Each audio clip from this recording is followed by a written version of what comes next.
Hi there, my name's Tom Stackhouse, and I'm your child's Algebra 1, Algebra 2, or Prop and Stats teacher this year. Before I begin, I really would like to sincerely apologize again for not being there tonight during open house.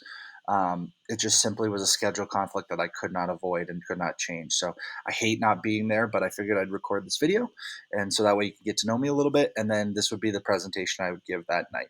Okay, so while this loads, a little bit about me. All right. This is my second year at Exeter High School. I graduated from Exeter in 2009, so it's great to be back.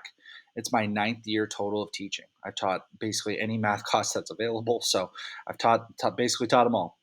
That's my wife Megan and my two children Andrew and Madison.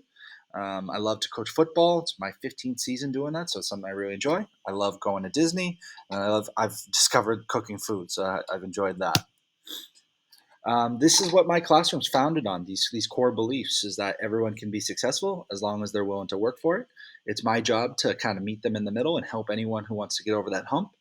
So I want to build confidence and make sure that everyone knows that they can do it as long as they're willing to put in the effort.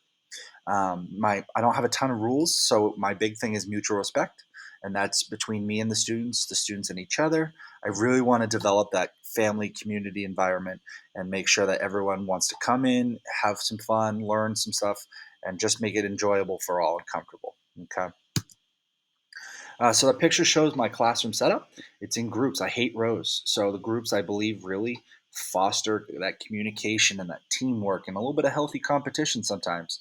I do a ton of puzzles and activities. I'm not a typical, here's your notes, here's your practice, here's your homework teacher.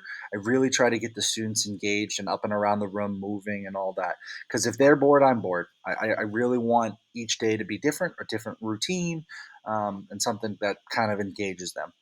I use the Chromebooks every day in class, or I attempt to, by playing those Kahoot games, Quizlets, online calculators, and some practice sites too.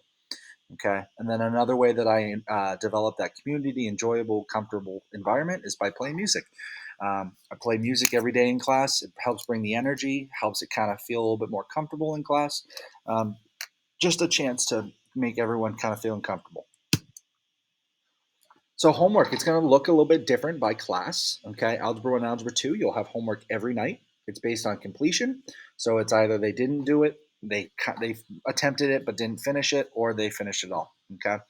Prob and stats, if they have homework, it's because it's spilling over. It's a little bit more project based. So if they need more time, that's when they're going to finish that for homework. My rule of thumb is that if you have homework and it takes you 30 minutes for my class, I want you to stop.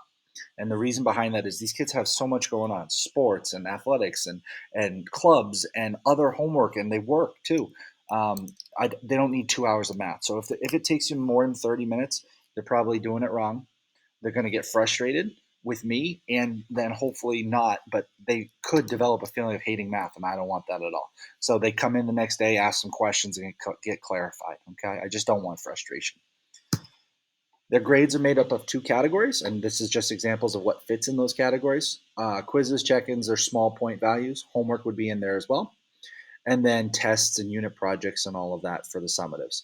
Now, I don't believe in surprise or pop quizzes or anything like that. I want to try to alleviate stress and anxiety, not create more. So I will always announce my stuff. I will always practice and review in class the day or two, a couple times before. I really don't want kids to be stressed out. I want them to feel confident. I don't want them to. I want them to be at the point of, Mr. Staggs, I'm so ready for this test. Give me the test. Like I know I'm going to do well. Okay. Extra help. So in the fall, it's a little bit different because of football, but I offer my extra help before school every day. But if those times don't work, I just ask that the kids reach out to me and I'll figure something out. I just have to do a little bit of rearranging. After the fall, I'm before and after school every day, and I make myself available too. Now, so I can't show you on Canvas, but this calendar will be posted on Canvas. It'll hit them right on the homepage, and this is literally the resource that you or your kids or whatever they should go to, whether they're absent or they lose work or whatever. They go to this calendar, and each of these links is clickable by you and them. It's printable. This is literally just me saying, "Here's your stuff. I don't want to hide anything, so it's all posted there and accessible to anyone." So if they lose it or whatever, I'm absent on that Friday. I go to Friday and I print it. Okay. So if you have any questions on that, I'm glad to talk to you more. And then there's my email, and I'll get back to you as soon as I can. Thank you very much.